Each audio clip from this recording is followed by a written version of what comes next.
Hello everyone, I am Nidhi Roy. Welcome back to the channel of physics by Nidhi Roy. So आज बहुत दिनों के बाद मैंने अपनी पढ़ाई स्टार्ट की है और आप देख सकते हो कि मैं धूप में बैठी हूँ। ठंड बहुत है और ऑब्वियसली मैं प्रेफर करूँगी, अगर आप स्टूडेंट हो, पढ़ाई स्टार्ट कर रहे हो तो धूप में ही बैठना आपकी सेहत के लिए भी अच्छा है। और जितना क्रिटिकल टाइम चल रहा है उसके लिए हम लोगों को धूप में बैठो, आराम से पढ़ो, ताकि हम लोगों को किसी भी तरह का कोई प्रॉब्लम भी ना हो और ऑब्वियसली अच्छे से पढ़ाई भी हो सके। तो आराम से मैं धूप में अपना एक स्टडी टेबल लेकर बैठ गई हूँ।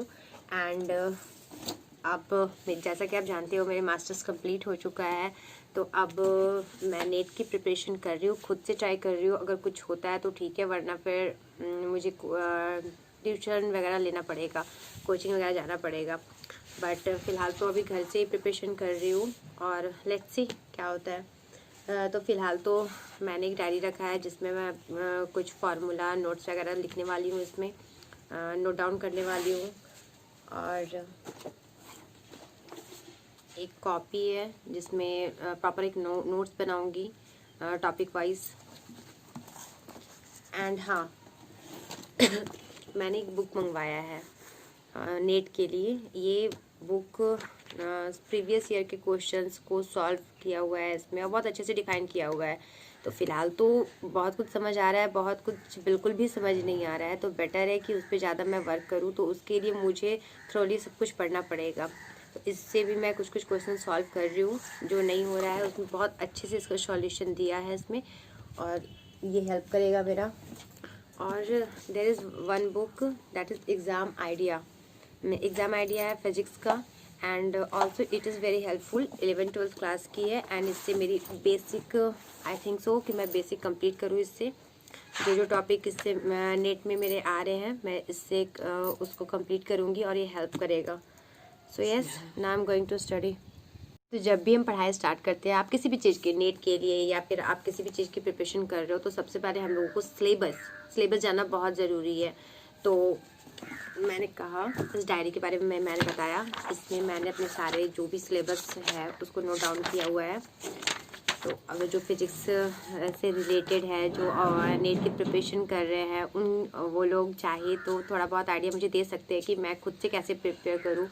And yes, just trying it.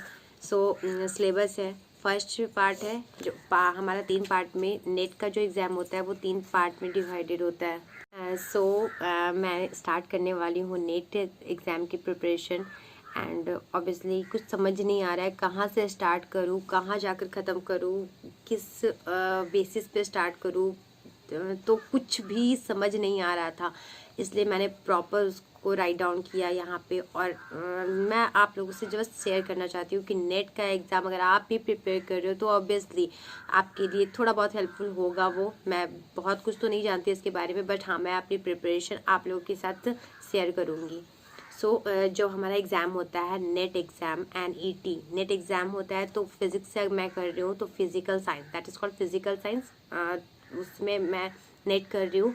तो हमारा जो एग्ज़ाम का पैटर्न होगा उस 3 सेक्शंस में डिवाइडेड होंगे, part A, part B and part C. तो पार्ट बी में क्या होता है, हमारे पास जो भी क्वेश्चंस होते हैं वो 2 मार्क्स कंटेंट करते हैं। Part A, each question will contain 2 marks and negative इसमें मार्किंग भी होता है। So total number of questions इसमें 20 होंगे। आपका जो सेक्शन ए है उसमें आपको 20 क्वेश्चंस टोटल होंगे, जिसमें आपको 15 क्वेश्चन कंप्लीट करना है। और एग्ज़ाम में ऐसा होता है 15 से ज़्यादा, जो आप फर्स्ट से लेके 15 तक आप सॉल्व करते हो, ठीक है। और 20 क्वेश्चन है, मान लो आपको 20 आता है, 20 का 20 आपने सॉल्व कर दिया, बट उसको एज्यूम किया जाएगा 1 to 15 ही। सो एक सलाह देना चाहती हूँ जस्ट लाइक दैट कि आप ज़रूरत नहीं है कि आप 5 क्वेश्चन को और सॉल्व करके अपना टाइम वहाँ पे वेस्ट करो। सिंपल है, 1 to 15, आपको 20 में जो 15 क्वेश्चन एक्यूरेट पता है कि हाँ मुझे ये एक्यूरेट पता है, इसका आंसर वही होगा, उसको ही आप टिक आउट करो, उसी ऑप्शन को चूज करो। तो that is the thing. And part B which हर एक क्वेश्चन इसमें 3.5 मार्क्स का होता है। एंड पार्ट सी जो हमारा होता है वो कंटेंट करता है पर क्वेश्चन 5 मार्क्स। सो आप जनरल मैथमेटिक्स जो होता है, रीजनिंग होता है, जनरल साइंस होता है, ये सब पार्ट ए का ही पार्ट है. So part A is also very important in exam and we have to attend at least 15 question from part A. Just because ये है कि नॉर्मल होता है, आप उसको जान रहे हो तो बहुत ज़्यादा हार्ड नहीं होता है, बहुत ज़्यादा ट्रिकी नहीं होता है, तो आप इसको आसानी से सॉल्व कर सकते हो. और अगर आप 15 क्वेश्चन सही बना लेते हो तो 15 × 2 = 30 मार्क्स. आपको 30 मार्क्स मिल सकते हैं easily. So it is easy. And इसमें नेगेटिव मार्क अगर आपका गलत होता है तो 0.5 मार्क्स आपका नेगेटिव मार्क्स कट जाता है इसमें. और जनरल साइंस होते हैं इसमें, फिजिक्स, केमिस्ट्री, बायोलॉजी, बेसिक्स होते हैं इसमें. पार्ट बी की मैं बात करूँ तो टोटल नंबर ऑफ क्वेश्चन इसमें होते हैं 25 and each question content 3.5 marks.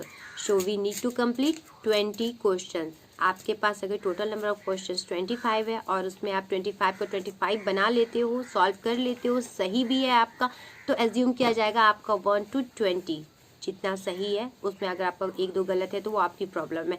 तो हमें ऐसा नहीं करना है. हमें जो 1 to 25 क्वेश्चंस हैं उसमें से 20 क्वेश्चंस हमें सेलेक्ट करना है, अच्छे से पढ़ के सेलेक्ट करना है कि कौन सा बहुत अच्छे से आ रहा है, किसको मैं अच्छे से सॉल्व कर रही हूँ, उसको ही 20 सॉल्व करना है आपको. और इससे हम लोगों को 70 मार्क्स ऑप्टेन हो जाएगा. 20 क्वेश्चन अगर हम लोग करते हैं, उसमें नेगेटिव मार्क्स है 0.87. सो ये बात हो गई पार्ट बी का. Now part C. हमारा पार्ट सी क्या है, तो टोटल नंबर ऑफ क्वेश्चन 30 होते हैं इसमें. और इसमें ईच क्वेश्चन, हमारा हर एक क्वेश्चन 5 मार्क्स कॉन्टेंट करता है. तो we should need to complete only 20 question. 20 question हम कंप्लीट करते हैं इससे. तो 20 × 5 कितना हो जाता है 100. तो हम लोग को 100 मार्क्स इससे स्कोर हो सकता है. तो 30 का 30 कंप्लीट नहीं करना है, only 20 question we should complete. So part B में आता है हमारा mathematical physics, classical mechanics, EMT, quantum mechanics, thermodynamics and statistical physics and electronics. तो और पार्ट सी में है mathematical physics, classical mechanics, thermodynamics and statistical physics, condensed matter physics, nuclear elementary particle physics, atomic and molecular physics, electronics, quantum physics and EMT.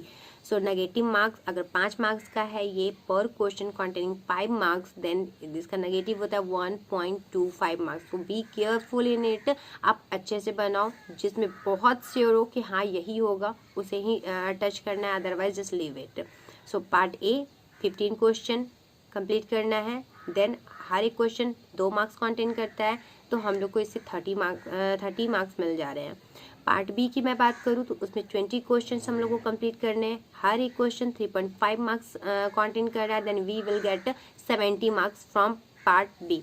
And now part C we should complete only 20 questions and per question containing 5 marks, so we will get 100 marks here. So and it is more than enough, and you can easily select in this examination, that is NET examination. So I think you, and also I just wanted to share this video because मैं prepare कर रही हूँ net exam के लिए, तो obviously मुझे भी बहुत सारी हेल्प की ज़रूरत होगी और चाहूँगी अगर मेरे इस वीडियो से थोड़ा बहुत भी आप लोग को हेल्प हो रहा है तो प्लीज़ मैं तो बहुत अच्छा फील कर रही हूँ कि मैं कुछ तो हेल्प कर पा रही हूँ.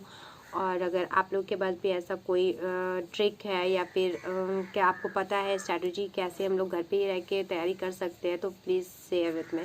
Thank you.